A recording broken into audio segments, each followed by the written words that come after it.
పరిస్థితి అనేది ఒక కొత్త పద్ధతి ఏదో వచ్చింది. दोस्तों, ये तेलंगाना के सीएम के चंद्रशेखर राव हैं, जो मंच पर कुछ ऐसा बता रहे हैं जिसके बाद सोशल मीडिया पर कई लोग उनके इस बयान का मजाक उड़ा रहे हैं, तो कुछ लोग व्यंग्य में उन्हें वैज्ञानिक बुला रहे हैं, लेकिन देश के तमाम वैज्ञानिक केसीआर के बयान को गंभीरता से ले रहे हैं। आप सोच रहे होंगे कि आखिर केसीआर ने ऐसा क्या कह दिया कि देश के वैज्ञानिक सन्नाटे में आ गए हैं। इससे जानने से पहले दोस्तों, देश के भीतर घट चुकी एक दूसरी घटना को जानना जरूरी है। दोस्तों, भारत के बॉर्डर में घुसपैठ की कोशिश में लगा चीन वॉर के बिल्कुल नए नए तरीकों का इस्तेमाल कर रहा है। गलवान में पिटने के बाद चीन होश खो बैठा था और भारत को जवाब देने के लिए उसने भारत में ब्लैकआउट करने की स्कीम बनाई थी और अपनी इसी स्कीम के तहत उसने देश की आर्थिक राजधानी मुंबई में साइबर अटैक करके कई घंटों का ब्लैकआउट कर दिया था। कई घंटों के लिए मुंबई लोकल ट्रेन के पहिए थम गए थे। कई घंटों की मशक्कत के बाद इस फॉल्ट को सुधारा गया था। बाद में खुलासा हुआ था कि यह चीन की बड़ी साजिश थी। सीधे युद्ध में पिटने के बाद चीन भारत पर पीठ पीछे हमला करना चाहता था। चीन इस बात के लिए तैयार था कि अगर भारत गलवान में दबाव बनाता है तो वो पूरे देश में ब्लैकआउट करके उसका बदला लेगा। इस खुलासे से देश सन्न रह गया था। तेलंगाना के सीएम ने अपने भाषण में कुछ ऐसा ही कहा है कि पिछले कुछ समय से देश के भीतर हो रही बादल फटने की घटनाओं के पीछे चीनी साजिश है। चीन भारत पर दबाव बनाने के लिए इस तरह की साजिश कर रहा है। भारत के खिलाफ चीन बिछा रहा है भयंकर जाल। ड्रैगन उतारेगा ऐसा हथियार कि आसमान से बरसेगी मौत।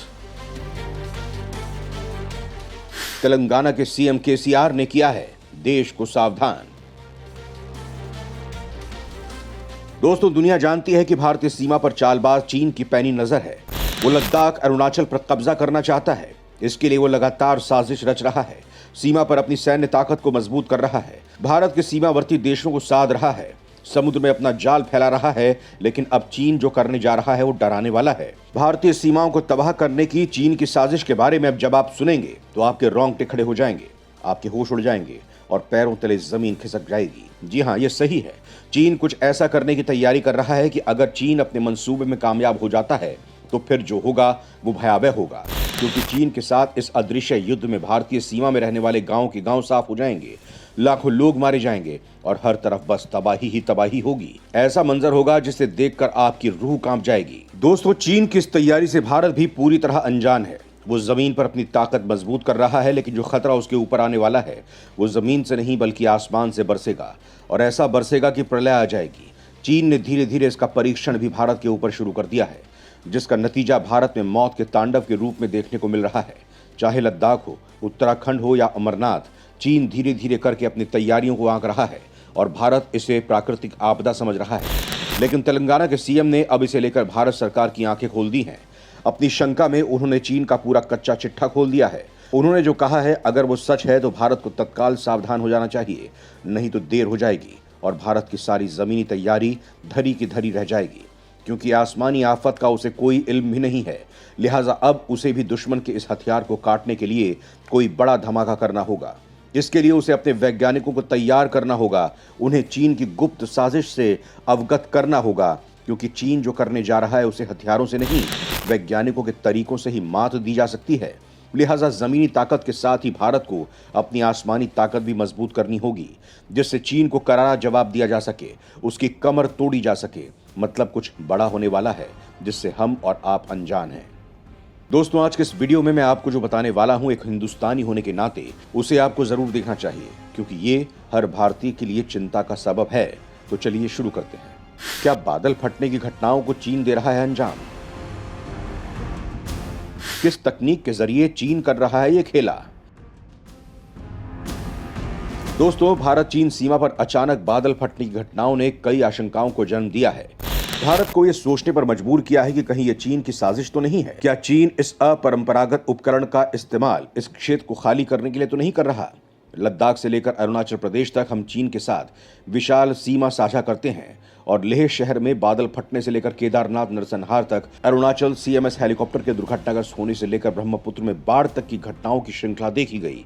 ऐसे में सवाल उठना लाजमी है कि क्या बादल फटने के पीछे चीन है? क्या चीन कृत्रिम बारिश का इस्तेमाल पहाड़ी श्रृंखला को परेशान करने के लिए कर रहा है, जिससे सीमा क्षेत्र के लोग पलायन कर सकें और एलएसी में घुसपैठ करना आसान हो जाए? क्या चीन ऐसा करने में सक्षम है? दोस्तों यहाँ आपको ये बता देता हूं कि आखिर ये बादल फटना होता क्या है और इसका सबसे पहले किस देश ने परीक्षण किया और कैसे। दोस्तों साल 1948 में जीई के दो वैज्ञानिक फ्रीजिंग तकनीकों पर काम कर रहे थे। उन्होंने पाया कि सिल्वर आयोडाइड की गोलियां पानी के कणों के संघनन का कारण बन सकती हैं, जिससे भारी बारिश होती है, और इस घटना को क्लाउड सीडिंग का नाम दिया गया। अमेरिकी सेना ने वियतनाम युद्ध में इस तकनीक का इस्तेमाल मौसम संशोधन के लिए मानसून को बाहर निकालने के लिए किया था। दुश्मन सेना के लिए मैला और कठिन परिस्थितियां पैदा करने के लिए हो ची मिन ट्रेल वॉशआउट सड़कों पर बाढ़ लाने की कोशिश की थी। दोस्तों आईएमडी के मुताबिक अगर 20 से 30 वर्ग किलोमीटर के क्षेत्र में प्रति घंटे 100 मिलीमीटर से ज्यादा बारिश होती है तो इसे क्लाउड बर्स्ट कहा जाता है। 1970 से 2016 में जम्मू कश्मीर, लेह, उत्तराखंड में पहलगाम से लेकर सुदूर पूर्व में अरुणाचल प्रदेश तक बादल फटने की 30 घटनाएं हुई, जिसमें लगभग 20,000 लोगों की मौतें हुई। अकेले केदारनाथ की घाटी ने लोगों को हिलाकर रख दिया। दोस्तों इसका नतीजा ये होता है कि कई गांव रातों रात नक्शे से गायब हो जाते हैं।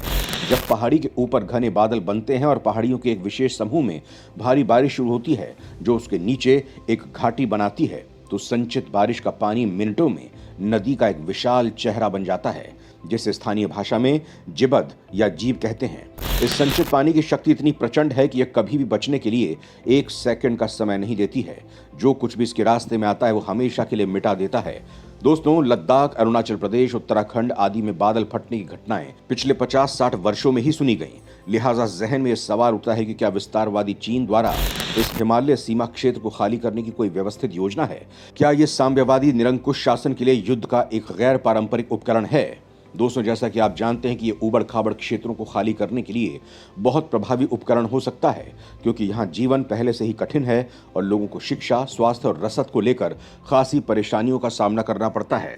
लिहाजा अगर ऐसी घटनाएं बढ़ती हैं तो यहाँ रहने वाले लोग अपने आप ऐसी जगहों को खाली करके चले जाएंगे, और चीन यही तो चाहता है। दोस्तों यहाँ सवाल ये उठता है कि चीन हमारे देश में ऐसा कैसे कर सकता है? तो जवाब है हाँ, वो कृत्रिम बारिश कर सकता है। चालबाज चीन ने ऐसा तब किया जब उसने ओलंपिक स्टेडियम बनाया और पानी की तंगी का परीक्षण करने के लिए वहां पर कृत्रिम बारिश की। लिहाजा वो इसे यहां लद्दाख, केदारनाथ, कुमाऊं की पूर्वी पहाड़ियों और अरुणाचल में कर सकता है। दोस्तों तेलंगाना के मुख्यमंत्री ने इसी को लेकर आशंका जाहिर की है। ग्लूमी ग्लूमीगा వచ్చినటువంటి సమాచారం